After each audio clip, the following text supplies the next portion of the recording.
Je m'en suis pris plein la tronche. Moi j'en ai 3 ou 4 qui sont passés juste à côté de moi. Ils m'ont balancé de la boue partout et sur l'appareil photo. Ils sont passés à 1 mètre en fait. Mais waouh, d'avoir les chevaux qui te foncent dessus vraiment droit. T'as l'impression que le cheval te regarde dans les yeux. C'est vraiment très fort.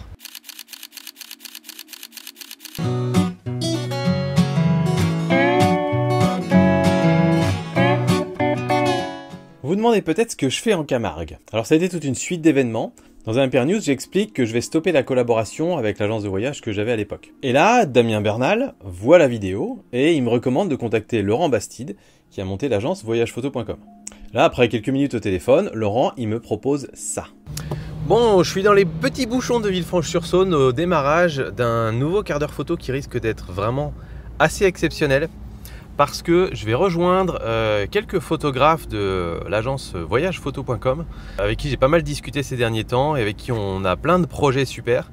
Et donc ils m'ont invité à les rejoindre en Camargue pour un de leurs workshops sur lesquels on photographie des chevaux dans la mer, des chevaux qui courent dans la mer au coucher du soleil, au lever du soleil. Donc je pars pour cette expérience-là et je vais essayer de la partager avec vous du mieux que je peux. Donc voilà, j'ai vraiment hâte. Et là, le gros stress du moment, c'est que ma banane, elle est toute molle au bout. Je sais pas comment je vais manger ça dans ma voiture. Voilà, donc comme vous voyez, je suis pas très stressé, si c'est mon plus gros problème actuellement. Donc voilà, c'est cool, je suis excité comme tout. J'ai vraiment hâte d'y être. Allez, on y va. Donc, triple objectif pour moi. Rencontrer Laurent et la team pour voir si on partage les mêmes valeurs autour de la photo.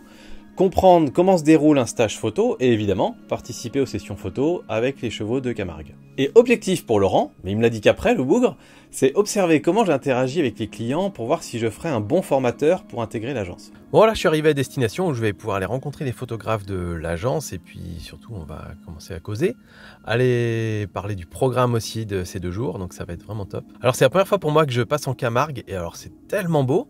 Je m'attendais à un truc tout plat et sans forcément de charme et en fait partout il y a des espèces d'étendues, des petits étangs, des grandes prairies avec des chevaux sauvages dedans, des flamants roses, des oiseaux de dingue de partout. C'est vraiment très beau en fait comme coin. Je pense pas tant pour la photo de paysage que ça manque un peu de relief, mais pour la photo animalière et tout ça, il y a vraiment des tonnes de choses à faire. Et quelque part, ouais, si pour le paysage quand même, il y a moyen de faire les choses sympas. À mon avis, en drone, ça doit être fou. Mais voilà, c'est un super beau coin. Je suis très content de découvrir ça. Et donc j'ai vraiment hâte de partager tout ça avec vous. Bon alors l'air de rien, c'est un peu un défi pour moi ce stage en Camargue parce que vous savez que la photo de nature c'est mon dada depuis de nombreuses années. Voilà, les paysages, tout ça. Mais quand il s'agit d'animalier, je suis plutôt, comment dire, opportuniste. J'ai pas la patience des photographes animaliers et quand je photographie les animaux, je les photographie quand je les croise. Et j'en attends pas grand chose d'autre que juste un beau souvenir en fait. Mais là, comme c'était un cadre exceptionnel, du coup je me suis mis un peu la pression pour revenir avec des images fortes. Parce que c'est un peu le but de ce stage et que du coup dans mes vadrouilles, j'ai jamais vraiment la possibilité de créer des si belles images. Et j'espère aussi secrètement glaner quelques bons conseils pour améliorer mes photos d'animaux sauvages. Mais pour l'instant, direction le parc du Pont d'Hugo pour retrouver Damien Bernal, Laurent Bastide et Olivier Roch qui sont 3 des photographes de l'agence. Alors là-bas c'est parfait pour se mettre en selle en commençant tranquillement avec les flamants roses qui se reposent là, peinards, juste par centaines quoi. C'est absolument dingue cet endroit.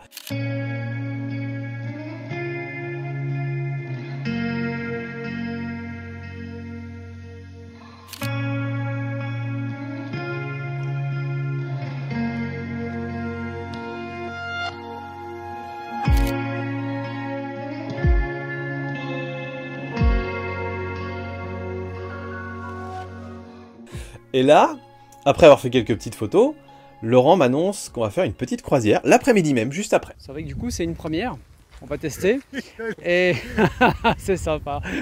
La gêne. Donc c'est une première, on va tester la croisière sur le Tiki 3. Voilà, c'est une petite croisière camarguaise, on va voir un petit peu ce que ça peut donner, et le potentiel que ça a en fait. Et juste après? Et juste après, surprise. Bien, teasing et tout. Bon, la croisière était pas terrible, c'était pas suffisamment bien pour être intégré au stage en tout cas. Et du coup je découvre que Laurent cherche en permanence à améliorer ses stages photos et je trouve ça vachement cool en fait. Donc je note cette première leçon pour mes propres stages. Bon, ça y est, le moment arrive, là, on va à l'étang où on va aller photographier les chevaux. Le niveau d'excitation commence à monter. Bon, pas pour toi, parce que tu connais. Si, je reste quand même excité. Oui, si, ça va être encore un moment assez splendide. Ouais, mais là, on les a vus, en plus, on les a vus avec comment on s'appelle, les gardiennes, c'est ça? Ouais, c'est ça, les gardiens. Les gardiens, et c'est les éleveurs. Ça donne trop envie, ils sont avec leur chapeau et tout. Enfin bref, voilà, super excité, et on se retrouve là-bas.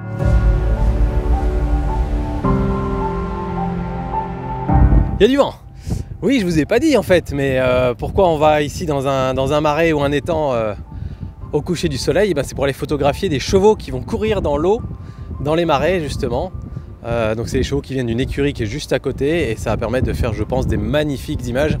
Et donc j'ai vraiment trop hâte et c'est pour ça que je suis tout excité comme un fou.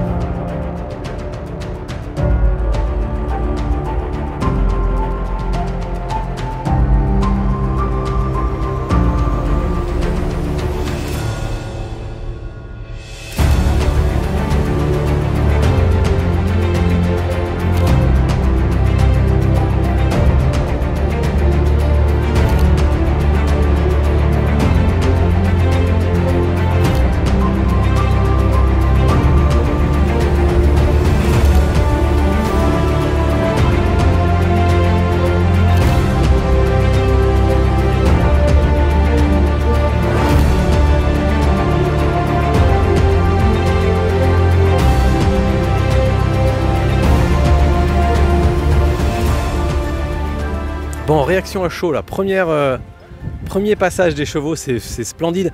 Alors on les a dans le téléobjectif, il n'y a même pas besoin de zoomer à fond. Et quand ils se rapprochent, déjà on a l'impression qu'ils vont nous foncer dessus parce qu'ils foncent vraiment vers nous. Après évidemment ils nous évitent à la fin. Mais waouh, en termes d'émotion c'est vraiment énorme, c'est vraiment très fort, très fort. Alors là je sais pas ce qui se passe, je crois que les chevaux se sont barrés, ils sont en train d'essayer de les récupérer.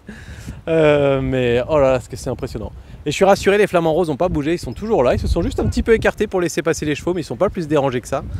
Voilà, pour les photos, on s'allonge par terre. Alors pourquoi c'est si important de se mettre au ras du sol? Eh bien parce que ça permet de limiter la masse d'eau qu'on a en bas de la photo tout en floutant le premier plan. Et ça amène le regard directement vers les chevaux de façon hyper naturelle. Alors Michael il insistait vachement pour qu'on s'allonge tous, et vraiment, mais vraiment qu'on s'allonge, parce qu'être accroupi ça suffit pas. Et être proche du sol, ça permet aussi d'ailleurs de montrer les chevaux en léger contre-plongée, ce qui renforce un peu leur prestance. Et en plus, ils dépassent de la ligne d'horizon, donc ça permet aussi de rendre la photo plus lisible. Et c'est là l'importance d'avoir prévu des vêtements qui peuvent être salis, parce que du coup, sur le moment, on n'hésite pas à s'allonger, à se mettre par terre, tant pis si on est un petit peu sale. Donc voilà, deuxième bonne leçon aussi, prendre les bons vêtements pour être prêt quand il y a quelque chose qui se présente. Bon là, on a eu 3-4 passages qui se sont bien enchaînés. Malheureusement on a une petite couche de nuages à la fin sur l'horizon qui a masqué un petit peu, donc on a eu vraiment 2 passages avec la bonne lumière, mais sur les autres c'est l'occasion de tester des trucs. Alors j'ai testé des prises de vue à 1/10 de seconde, ça me paraissait un peu lent, j'ai essayé 1/20, mais c'est ça qui est vraiment sympa quand on a plusieurs passages, c'est qu'on peut tester des réglages différents. J'ai assuré on va dire sur les premiers passages et puis ensuite j'ai tenté des choses un petit peu différentes. Sur les passages suivants je m'entraîne à faire des pauses plus lentes pour essayer de capturer le mouvement. Bon, alors j'ai pas mal de déchets, mais les photos qui sont techniquement correctes sont vraiment chouettes. Enfin, en tout cas, moi, je les aime beaucoup.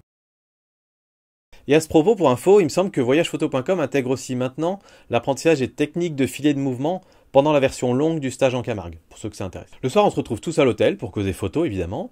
Et puis vient l'idée d'aller photographier la Voie lactée au-dessus de la mer.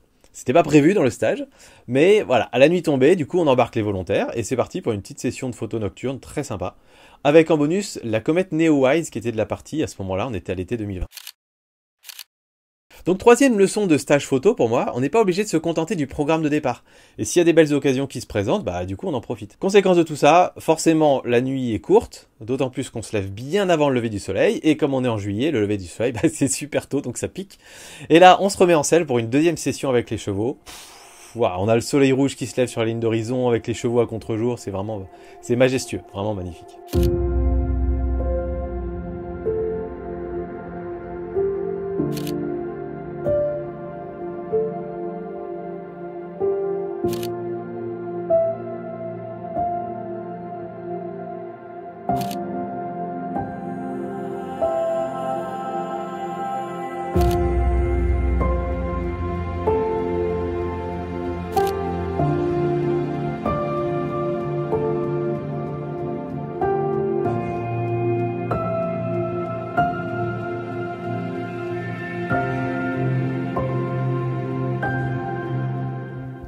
Petit bilan après la session du matin.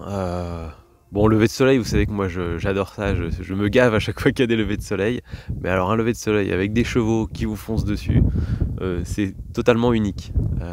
Et c'était super top.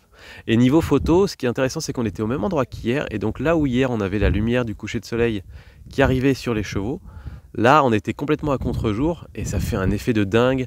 Quand on est au téléobjectif et qu'ils sont loin, ça fait un gros soleil dans la photo. Ça permet aussi de faire des photos sympas avec les guardianes. C'était assez extra. Je pense pas avoir fait les plus belles photos du groupe parce que j'étais pas le mieux positionné. Il y a un petit côté chance parce qu'en fait, on sait pas exactement où arrivent les chevaux.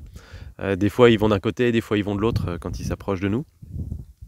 Et là, à chaque fois, je me déplaçais et à chaque fois, ils allaient à un autre endroit. Mais c'est pas très grave. Dans ce genre de voyage, ce qui compte, c'est essentiellement que surtout que les clients en fait soient contents. Et là, eux, ils étaient bien placés. Donc, ils ont eu des super belles photos. Je pense que les miennes sont quand même sympas. J'en ai fait un peu différentes. Et je me suis tenté aussi à faire des photos grand angle avant que le soleil se lève. Et je pense avoir fait quelques photos d'ambiance vraiment sympas quand les chevaux repartent et tout ça. Donc voilà, vraiment un truc de dingue, une expérience de fou à reproduire sans problème, quoi. À recommander en tout cas. Quatrième leçon, mais là c'est plus une confirmation, se lever très tôt ça vaut toujours le coup. Donc pour tous mes stages passés et tous les stages qui vont venir, je continuerai à être très à cheval sur ce principe-là. On se lève très tôt tous les matins.